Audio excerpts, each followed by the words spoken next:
Good day, everyone. My name is Polinar. I am a Teacher 1 applicant from Carmen 2 District, specifically from Guadalupe Elementary School. And right now, for this skill demonstration, I'm focusing about the Excel functions. I'll be discussing three. So right now, I'll be discussing the sum function, the average function, at the same time, the concatenate function. And allow me to share my screen to show you the different functions that I'm going to discuss.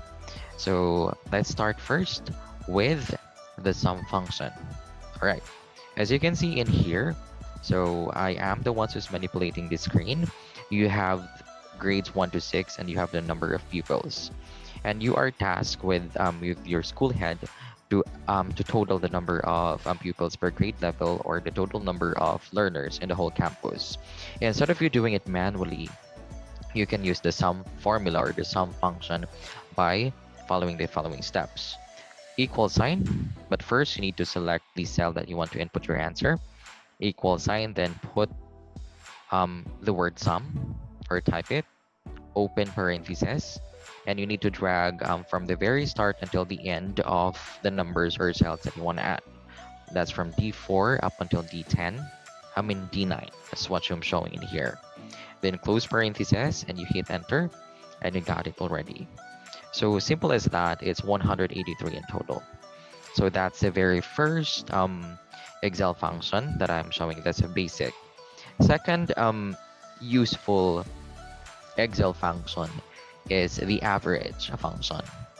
So as you can see that teachers are using Excel to compute grades, but for some reasons those grading system or sheets are already having their own formulas. Right now, for the sake of if you want to really manually do it or you have to compute another average score without using the grading sheets, so follow the following steps. So first, you need to I have in here the sheets for subject and the rating, and you need to get the average of these numbers. So select the cell that you want to input your answer, equal sign, and then type the word average and open parentheses. Drag those cells that you want to get the average. That's from F4 to F9 as stated on the screen. Close parentheses and you hit enter. You got it already. That's 96.83 for the average score. As easy as that. And the last but not the least, it is really useful for teachers, especially for those who are like rush in terms of submitting documents. For some reasons, in teaching, we are writing or typing the names separated, first name and last name. And for example, your head teacher wants you to submit the full names from grades 1 to 6, and of course it's rush. You don't need to have it like type it manually because it's very tedious. So instead of doing it manually, you can have this concatenate function. First, you have the first and last name. So from these column D and column E, it's separated. So in column F, we are going to combine it together into full names. Okay.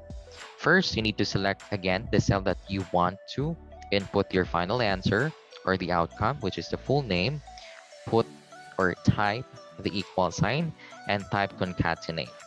You don't have to worry for the spelling because when you are going to type it, there is a suggestion that will pop up. Then open parentheses, click or select the very first cell or first word that you want to include on the combination.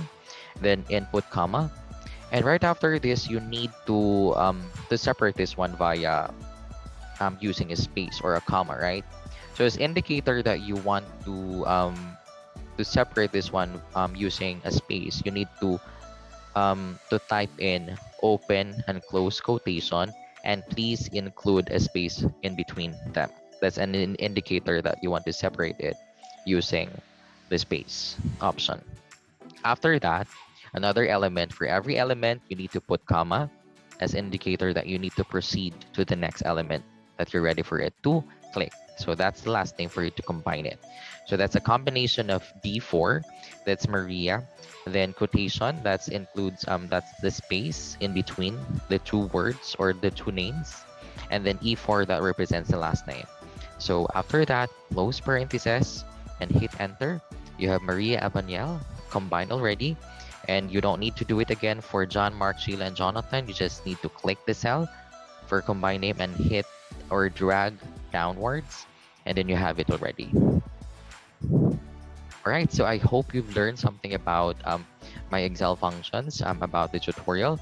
So I really can't wait to be part of the Depid family for me to share these skills. Thank you and have a great day, everyone.